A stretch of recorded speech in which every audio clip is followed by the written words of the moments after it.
Hi everybody, welcome back to my channel. If you're new here, my name is Lynn. If not, welcome back. I'm doing a bunch of plant chores today because it's snowing outside and very cold. So we're gonna check out my obovata collection. I kind of decided to change my filming room today just because I wanted to show you my polyneura tower. It's just a regular bookshelf I got from Amazon, and then I kind of just installed lights on all of them. And there you go, polyneuras. I love them. But back to the obovatas. Let's get on with the first obovata I have in my collection. The first one we have up here is the obovata inner variegated with splash. So this one has pretty good splashing, and not all of the leaves have good splashing and not all of the leaves have good variegation. They kind of alternate, and just every single leaf is very different for me, I think. So this one has pretty good variegation, and then this one has pretty good variegation and splashing, but then it has like a weird shape. And these two have pretty nice variegation, so on and so forth. But yeah, I have this in like not a huge pot. This is just in a 4-inch planter, and it's supporting all of this plant. And I don't think I'm even gonna have to repot it anytime soon, really. But check this out. We have a little sneaky peduncle here. So none of my obovatas have ever, oh wait, no, we have 2 peduncles, one more right here. So none of my obovatas have ever bloomed for me, but I'm excited to hopefully bloom one of them. Before I move on to the second obovata, I almost forgot, let's talk about care conditions. So that previous obovata inner variegated was grown in a full, loose, chunky soil mix. And this second obovata, my Hoya obovata outer variegated with splash. Oh my god, I like this obovata even more than I do the inner variegated one, just because it's a lot less common. And I think, look at that creamy outer variegation, just so beautiful. I highly recommend this obovata. It also grows really fast. It's very fast free. So my obovata inner variegated and outer variegated are both grown in this loose chunky soil mix. It's my own mix. I have chunky perlite in there, regular perlite, cocoa chunks, some random leca when I have spare leca, and just garden soil, and always in a clear pot so you can check the roots and check for bugs and stuff like that. But yeah, almost forgot again, growing conditions. So none of my plants grow in a cabinet or in any kind of like a closed humidity controlled system.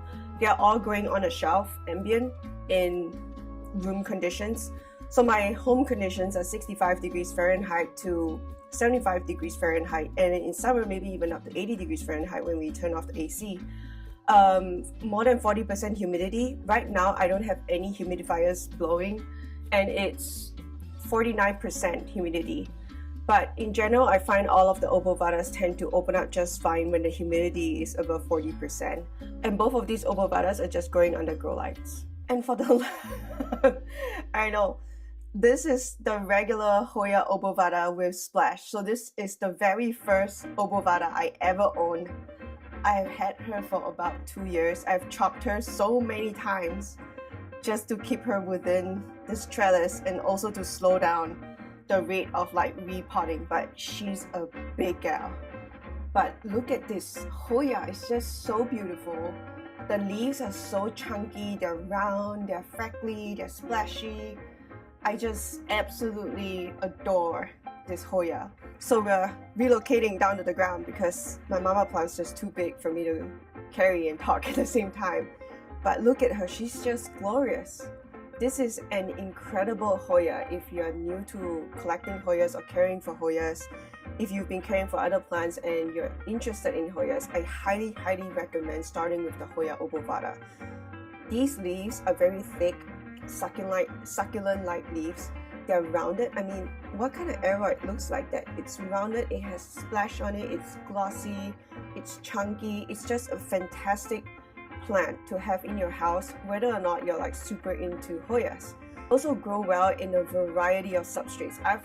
I grow all 3 of my obovatas in a loose chunky soil mix of my own recipe, but you can grow them in almost anything. I've grown them in cocoa chunks, I've grown them in a semi-hydro full leca setup. I have rooted them in fluval, in cocoa, in pond, in just a floral tube with water. They do well in almost any type of setup. They're just so not fussy and easygoing. So I highly recommend this Hoya if you're a new Hoya collector, or even if you're a seasoned Hoya collector and you just never thought to try the Hoya obovata. I highly recommend it.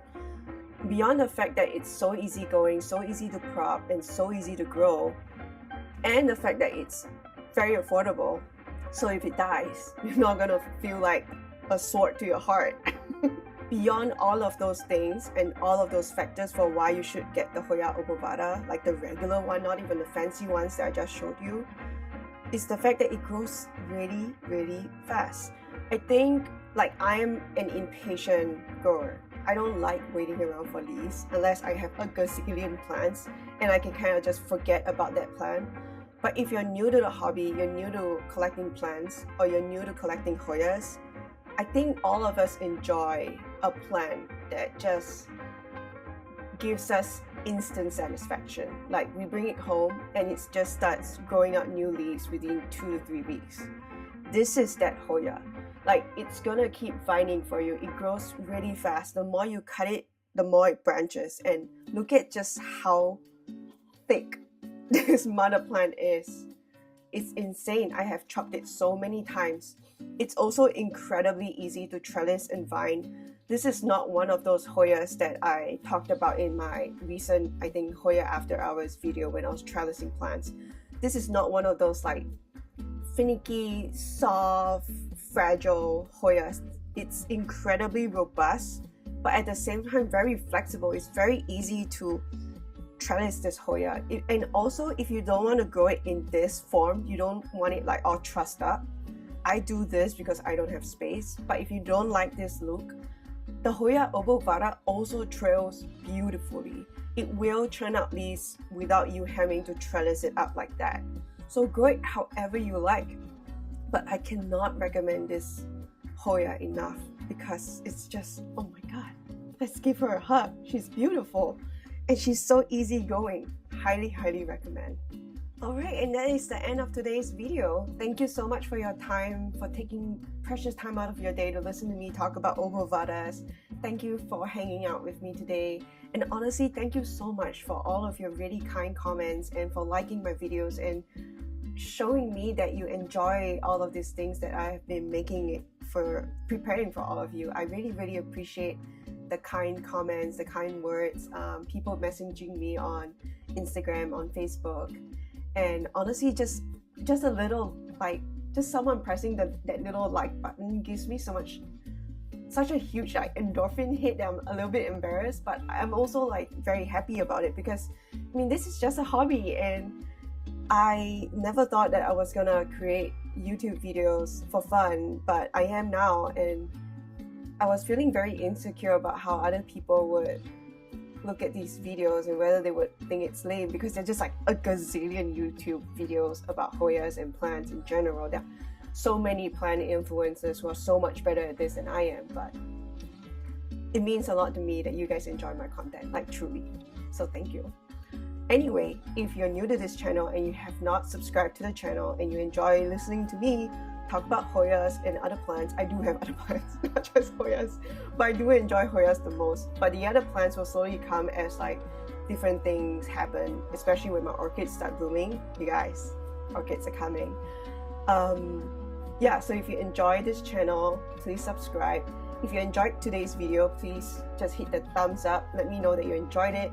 And if you are interested in the obovata, or if you have an obovata, I would love to hear how your growing experience has been like. If you have any tips for me, or if you've encountered any trouble with this Hoya, yeah, just let us know. Comment down below. I would love to interact with all of you. Anyway, have a wonderful day. Thank you again. I will see you next time. Bye.